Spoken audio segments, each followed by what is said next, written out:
Hello, I'm Sean Patrick Lovett. Lord of the Rings fans often get excited when they hear the name Castel Gandolfo because it sounds very much like Gandalf, the legendary wizard of Tolkien's trilogy. Well, I hate to disappoint them, but the truth is that the 12th century noble family, after which the castle takes its name, were the Gandolfi, not the Gandalfi. One little vowel can go a long way, especially in Italian. Castel Gandolfo is best known as the Pope's summer residence. Well, at least it is now. Throughout the 12-year papacy of Pope Francis, it was an optional tourist attraction open by appointment to groups willing to make the one-hour drive outside Rome for a guided visit through the gardens and papal apartments, a privilege made possible by Pope Francis, especially since he never really spent any time there himself. His successor, Pope Leo XIV, has resumed the tradition of attempting to escape the Roman heat by retreating to the cooler environs of Castel Gandolfo, which sits conveniently high on a breeze-kissed hilltop overlooking spectacular views of Lake Albano below. Location is everything, they say. And if anyone understood the value of prime real estate, it was the ancient Romans. The Emperor Domitian built a sumptuous villa on this very spot in the 1st century AD. The ruins, which include an amphitheater, can still be seen within the grounds of the papal palace.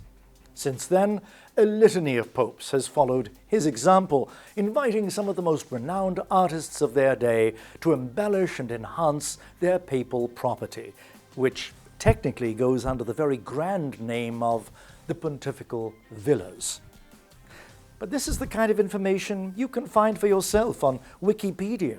So why waste your time with a Vatican confidential, unless it allows you to discover something that's, well, really confidential? Of course, you'd need to know someone who knew someone who could tell you secret stories about Castel Gandolfo that no one else could tell you. Lucky for you, then, that I worked in Vatican communications for over 40 years.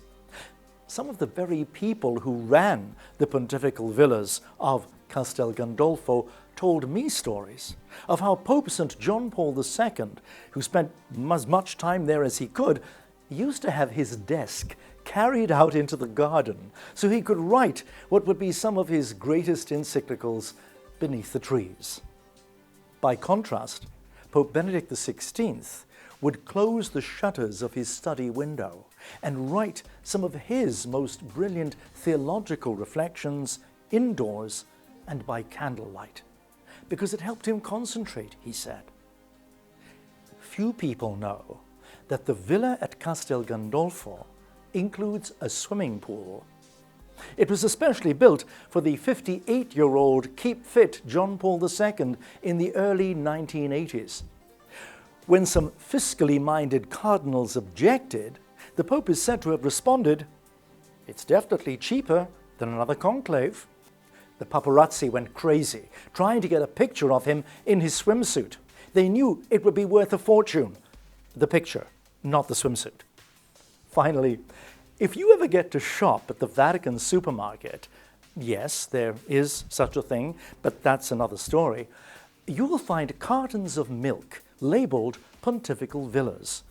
The milk is produced by the papal cows on the papal farm at Castel Gandolfo. And take my word for it, that's no papal bull.